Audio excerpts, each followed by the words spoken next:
paradok materi.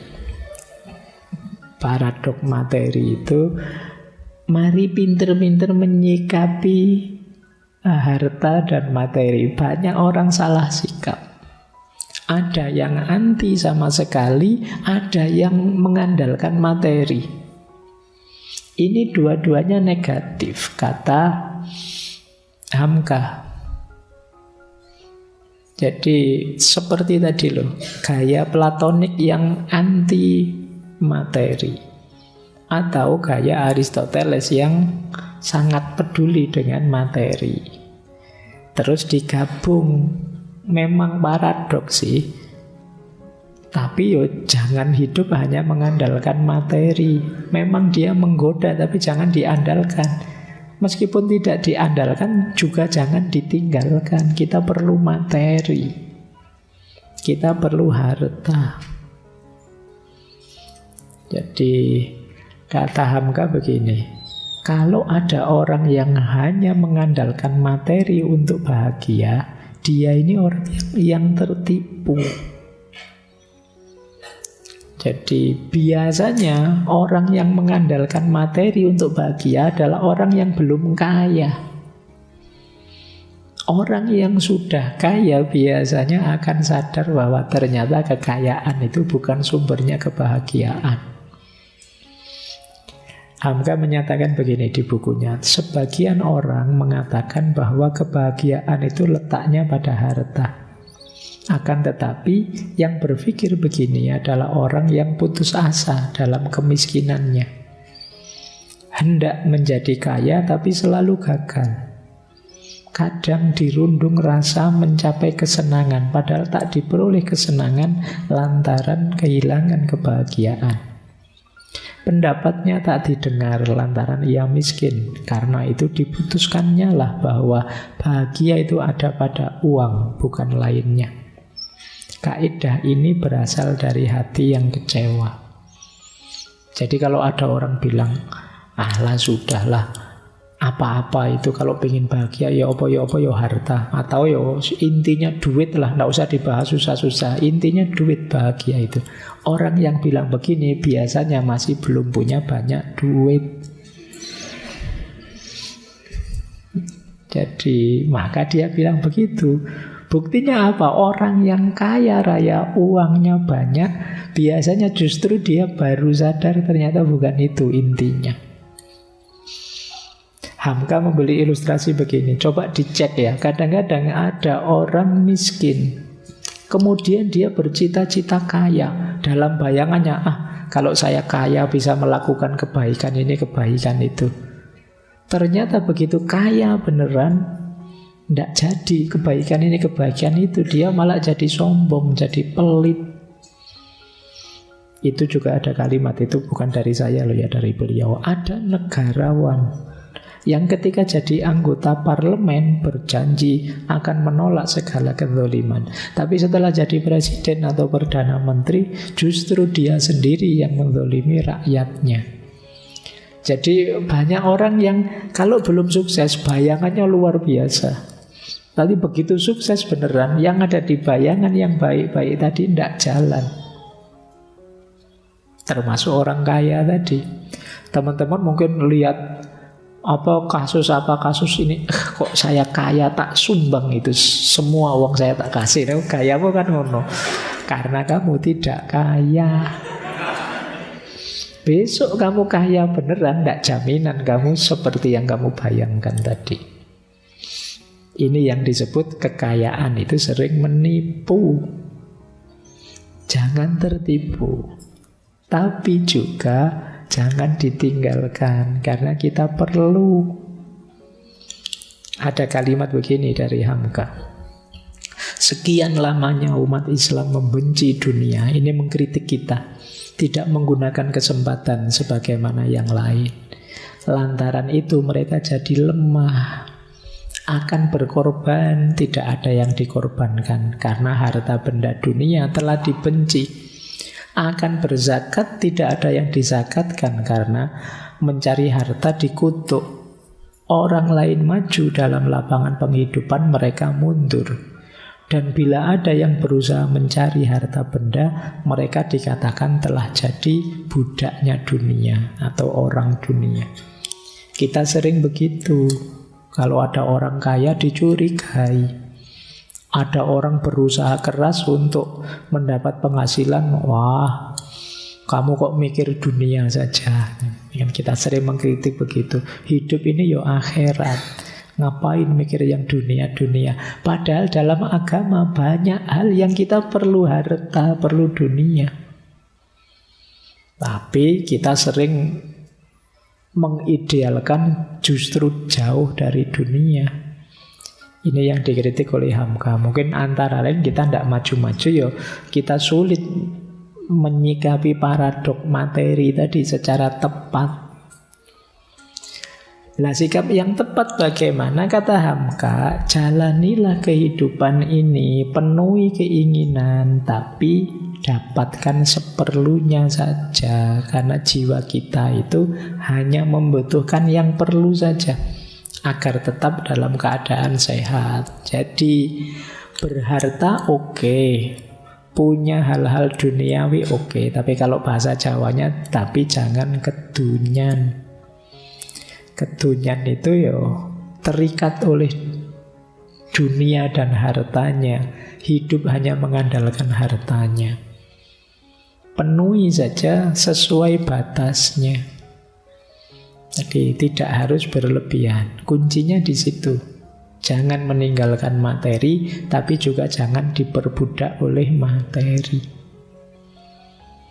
Kalau ingin bersedekah, bersedekahlah. Kalau ingin menabung demi masa depan, menabunglah. Tapi jangan boros, juga jangan pelit.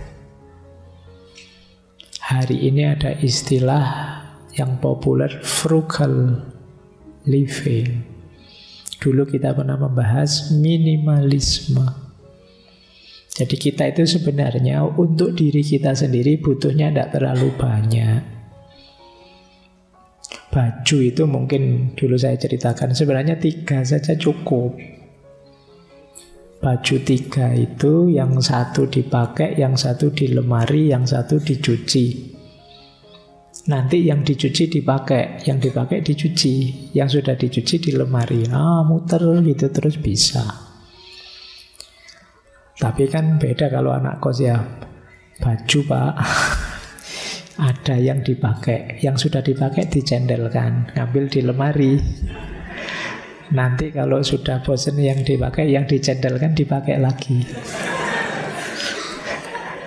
Nggak ada fase nyucinya, pokoknya dipakai kontak-kontak.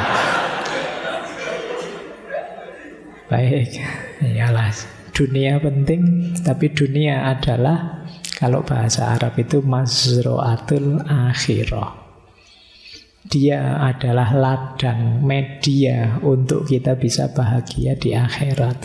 Jadi kebahagiaan kita di dunia adalah modal bagi kebahagiaan kita di akhirat. Semakin kuat dunia kita, harusnya semakin menjanjikan kebahagiaan di akhirat. Baik, saya lanjutkan.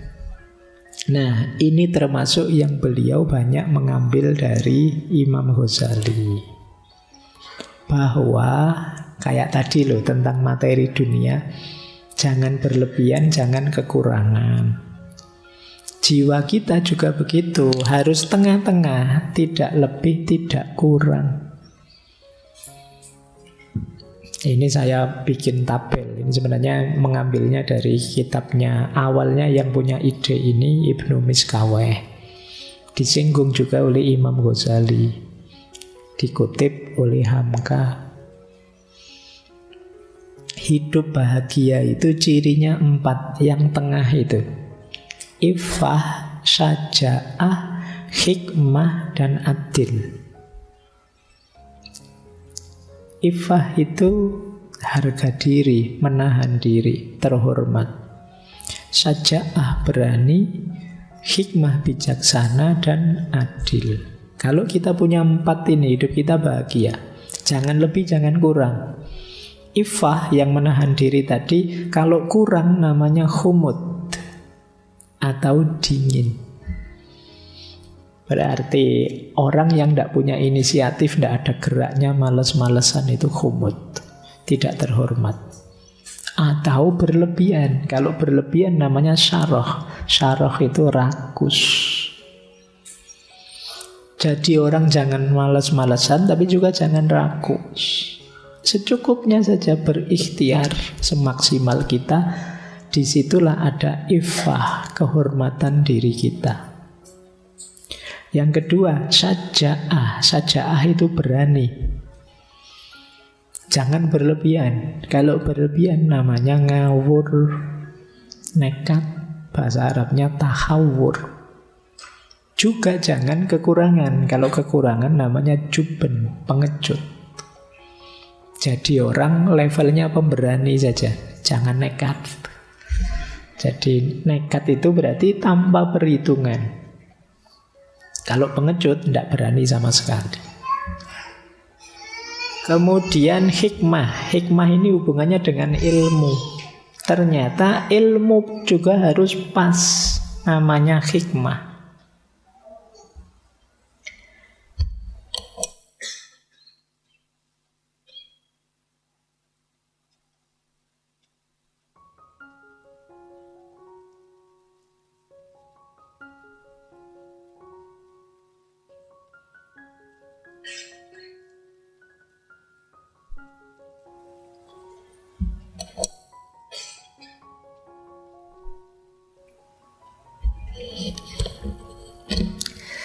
Oke, baik. Dilanjutkan lagi. Suaranya hilang lagi. Jadi ilmu itu ya harus pas. Berlebihan jelek. Namanya safah. Lancang istilahnya. Jadi seperti hari ini itu kan ada banjir informasi macam-macam. Kalau kita tidak bisa memfilter, banyak ilmu yang tidak ada gunanya. Itu yang disebut safah. Boleh dicek di kepala kita, mungkin ada banyak informasi-informasi yang apa iya saya harus tahu itu.